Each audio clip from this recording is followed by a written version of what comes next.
Sveiki visiem! Gribēju padalīties, atbildēt uz šo komentāru, jo, cik es saprotu, ļaudīm nav skaidrs. Domā, ka, tā kā vienkārši negrib maksāt. Grib pa freju dzīvot. Te daži, kas tā kā domā par to, kāpēc mēs maksājam rēķins, par elektrību, nodokļu, blā, blā, blā. Vārdu sakot, komentētājs raksta, viss jau labi skan, bet kur lai ņem resursus, lai saražotu elektrību un citas vajadzīgās lietas? Ja visu grib pa brīvu, saprotams, ka ierēģņu baru vajag samazināt, bet nekas nekrīt no gaisa par brīvu. Ok, paskaidroju. Neviens neko negrib par brīvu, par visu jau ir samaksāts. Tikko dvēseli iemiesojas šeit uz zemes, no radītāja ir atlikts resurss. Viņam ir tiesības šo zemi un viss, kas tajā zemē, uz zemes dzīlēs, jūras dzīlēs un tā tālāk. Katra, cik es noprotu, ja man ir pareiza informācija, ja kāds zina labāk pakoreģējiet, bet cik es noprotu, bērns piedzimstot, piemēram, 3,5, 4 kilo. 4 kilo zelts tiek nolikts, atlikts tā vīrieša vai sievietes, tā bērniņa dzīvei, lai viņš šeit varētu augt, pilnveidoties, brīvi radīt, darboties, Kaut kādā laikā sistēma, matrica pamanījās to visu pārņemt savās rokās, un mums neizdalīt neko, bet no mums arī vēl kāst naudiņu. Tātad dubultā likt samaksāt. Radītājs jau visu ir atlicis, nekas nav par brīvu, tāpēc šeit, kur ņemt, no gaisa nekrīt. No gaisa ne, bet no debesīm gan krīt. Ja drīkst tā teikt. Radītājs viss ir paredzējis. Mēs te nenākam, lai vergotu, un lai vēl mūsu 3 ādas plēstu, dīrātu, un lai mēs būtu mūžīgās bailēs, un kā vergi strādāt 9 līdz 5, 7, 24, vienkārši, lai tikai atmaksātu rēķinus vispār jau nē. Mēs esam ar mieru, un es domāju, ka tad, kad visa sistēma radās, varbūt tas bija kaut kur sākumā godprātīgi, varbūt. Ne pat godprātīgi, bet tīri sakarīgi. Bet tad tas aizgāja galīgi šķību, un šodien tas ir vispār crazy. Tie, kas pārvaldnieki, kas mūsu kalpi kļuvuši par kungiem. Kurā brīdī kaut kāds ierēdnis vispār, kam ir tiesības kaut ko norādīt, kaut ko teikt, šeit dzimušai dvēselē miesā, kas atnāk uz pilnveidoties?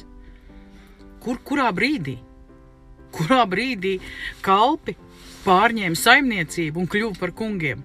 Uz to brīdi mums arī jāatgriežas un jāsāk aizdomāties, kāpēc tā ir noticis, kādas kļūdas mēs esam pieļāvuši un kāpēc mēs esam tur, kur esam. Un tad par šo padomājot, mēs sāksim saprast, kā atgūt savu brīvību un visus resursus un pārvaldību šai zemē un vispār uz planētas Zemi. Jo visur stāsts ir tas pats. Visur ļaudis noplicina, sistēma paliek kuku. No Anglijas man ziņo, ka šobrīd pārdošanas procesā, ja pārdod īpašumu, it kā esot pielikt klāt pie visiem tiem saucamajiem valsts nodokļiem, vēl 5% klāt pircējiem. Tas nozīmē, ja īpašums ir, piemēram, Anglijā tāds vidusmēra īpašums 300,000, tātad pie 9% sanāk, ja ne vairāk. Es tagad nepateikšu, 5 gados varbūt kaut kas vēl ir mainījies, bet, kad es atceros, bija kaut kā 4%. Ja tagad ir 5% klāt no šodienas, tad tie ir 9%. Reiķināsim, nopaļosim uz 10. Tātad 300,000, 30,000 poundu Anglijas mārciņu ir jādod kalpiem pār ko? Da vispār mums nekas nav jāpērk, arī tie īpašumi, ja kas. Vienkārši mēs esam pieradināti, un viss tas ir aizgājis jau tā par tālu, Par visu šeit ir jāsāk saprast, ka mums ir melots. Mēs esam zombēti, nelietīgi izmantoti, paverdzināti. Ar viltu, maldiem un spaidiem. Un visi resursi, pilnīgi viss pieder mums ļaudīm. Un sistēma, piemēram, ja pat būtu valsts, viņas nav, bet ja pat būtu valsts, tai būtu jākalpo ļaudīm, nevis peļņai, aizjūras kungiem, kaklu kungiem. Un par cik viss notiek tieši tā, ka tiek pelnīts aizjūras kakla kungiem, kuri grib noplicināt ļaudis visās zemēs un nozagt viņu zemes, lai tie, kas ir nākuši šeit no radītāja pilnveidoties un augt un dzīvot, lai tiem vispār nebūtu, kur nākt un iemiesoties. Te viņi grib uztaisīt kaut kādu elītu uz zemes, jā, viņi jau ir sākuši to. Tā kā mums ir stipri ātri jāmostās, mīļie. Un nekas nav par brīvu, par visu jau ir samaksāts. Mēs esam tie, kas visu radam ar savu enerģiju šeit, jebkurā gadījumā. Bez mums viņiem arī ir pilnīgs vakars.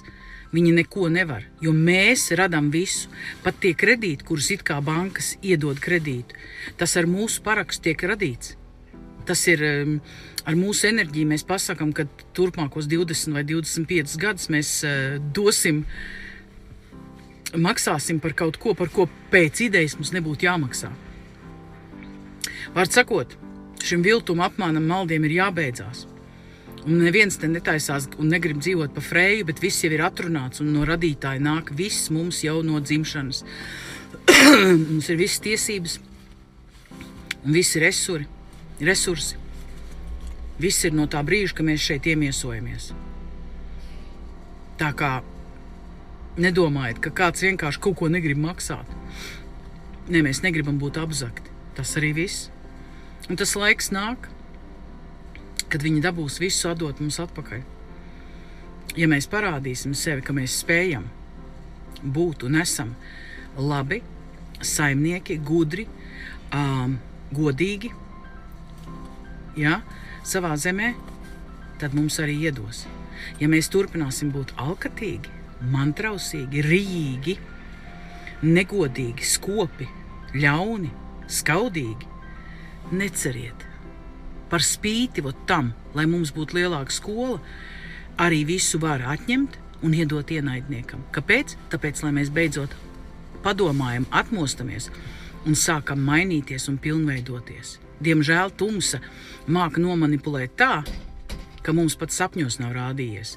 Tāpēc es arī visus aicinu, piedomājiet par lietām, papētiet. Neklausieties, ko es saku, papētiet, padomājiet. Galu galā jāsāk katram ar sevi. Tāpēc es arī pētu un domāju par visām šīm lietām. Un darbojos, iedrošinu un aicinu arī citus pētīt, domāt līdzi. Kā es vienmēr saku, tas nenozīmē, ka man viss ir sakārtots, ka es tagad baigi visu nemaksāju. Nē, bet es sekoju visam līdzi, un ja es kaut ko parakstu, tad es parakstu kā dzīva sieviete. Un es domāju visam līdzi, viņiem nepatīk tādi paraksti, jo ar tiem parakstiem viņi nevar 1000kārtīgi viņus lietot, lai iztukšot dzimtu kontu. Tas arī fakts. Padomājiet par šo. Paraksts vispār nedrīkst likt. Un tie, kas aicina parakstīties, rēķinieties, viņi jūs aicina uz slazdiņu, uz kraujas malu un saka, lec, te ir forši, lejā tev sagaidīs. Aha, ticiet man, katrs paraksts ir savas zemes īpašuma, savas tiesību, visa tā atdošana. Kam? Kakla kungiem. Kaut arī tev stāst, ka tu paraksti pret šito, pret LGBT, un tu paraksti pret šito un tā, muļķības. Bija kungs vārdā Aivars Smans, tautas kalpa pāris gadus atpakaļ, ja? Ļoti labi tēloja teātri, kā taisīsies par baigo kalpu, nu jā. Un vienā reizē par parakstiem, kur viņi vāc, ziniet, ko viņš pateica? Es savām austiņām dzirdēju. Un man nav jākaunās to atkārtot. Viņš tā arī pateica, mēs vedīsim tos parakstus uz Vatikānu. Un es tā, ko? Kur? Kāpēc uz Vatikānu? Un tad man salikās. Vatikāns ir sistēmas, tā kā spicītē. Tā tad aizved jūsu paraksts un pasaka, kur ir šitie personas nerīcības spējīgie nejēgas, visu parakstījuši. Varam uzurpēt varu. Vai viņš pats to saprat vai nē, to es nezinu, es viņa sirdi nevaru redzēt, bet es tik zinu, ka man nepatīk tas, ko viņš pateica. Un godīgi sakot, es vēl šobrīd domāju, bet kāpēc un kā, bet vismaz viņiem atklāti ir jāpasaka. Viņš arī pateica, vedīšu uz Vatikānu. Lūk. Tā mūs arī pataisīja par vergiem, caur Vatikānu, caur reliģiju, caur vispārējo. Mostamies, ļaudis, un atceramies, mums ir visas tiesības, viss mums pieder no dzimšanas. Tikai ir jāmāk ar to rīkoties un jādzīvo tīru, gaismas pilnu dzīvi. Tas arī viss. Pagaidām tā.